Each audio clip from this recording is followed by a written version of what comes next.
सुबह के 11:30 बज चुके होते हैं और मैं नहाकर जैसे ही अपने रूम की ओर आता हूँ और सोचने लगता हूँ कि आज मैं खाने में क्या बनाऊँ। तो मैं अपनी किचन की ओर बढ़ता हूँ। किचन की ओर जैसे ही बढ़ता हूँ वहाँ पर मुझे एक लिफाफा मिलता है जिसमें मुझे 2 रोटियाँ मिलती हैं। लेकिन उससे पहले बाहर जो है बारिश बहुत तेज़ हो रही होती है। उसको देख के मैं बहुत खुश हो जाता हूँ कि चलो बारिश होना शुरू हो चुकी है। फिर मैं अपनी किचन की ओर फिर से आता हूँ।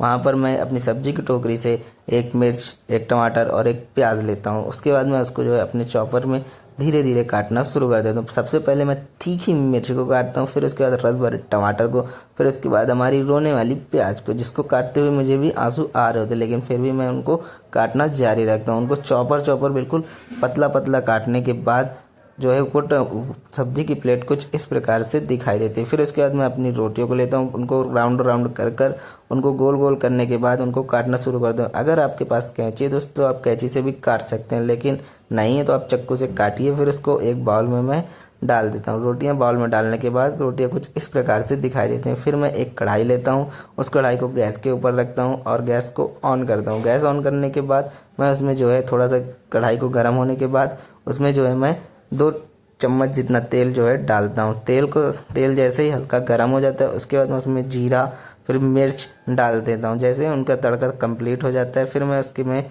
जो है प्याज ऐड कर देता हूँ। प्याज ऐड करने के बाद थोड़ा सा प्याज को चलाना शुरू कर देता हूँ। उसके बाद मैं जो है उसमें अपने मसाले डालना शुरू कर देता हूँ। पहले धनिया, हल्दी, मिर्च, गरम मसाला, ये सभी मसालों को डालने के बाद थोड़ी देर उनको चलाता हूँ। उसको चलाने के बाद जो है वो सभी जब मसाले पक जाते हैं तो उसमें जो है हम फिर टमाटर ऐड कर देते हैं। टमाटर ऐड करने के तुरंत बाद ही हमको नमक डालना होता है, क्योंकि टमाटर जो है नमक से ही जल्दी गल जाता है। टमाटर गलने के बाद फिर हम उसमें जो है तुरंत अपनी जो रोटियां काटी हुई होती हैं उन रोटियों को डाल देते हैं। रोटियां डालने के बाद उसको जो है हल्के हाथों से चलाना शुरू कर देते हैं। जैसे ही वो पक जाती हैं तो हम गैस बंद करते हैं। गैस बंद करने के बाद हम जो है उसको एक प्लेट में निकाल लेते हैं। प्लेट में निकालने के बाद हम उसको टेस्ट करने चलते हैं। तो दोस्तों, अगर आपको ये रोटी की रेसिपी अच्छी लगी हो तो प्लीज़ मेरे चैनल को लाइक करिएगा, सब्सक्राइब करिएगा, बेल आइकन को दबाना मत भूलिएगा। प्लीज़ सपोर्ट करिए मुझको भी।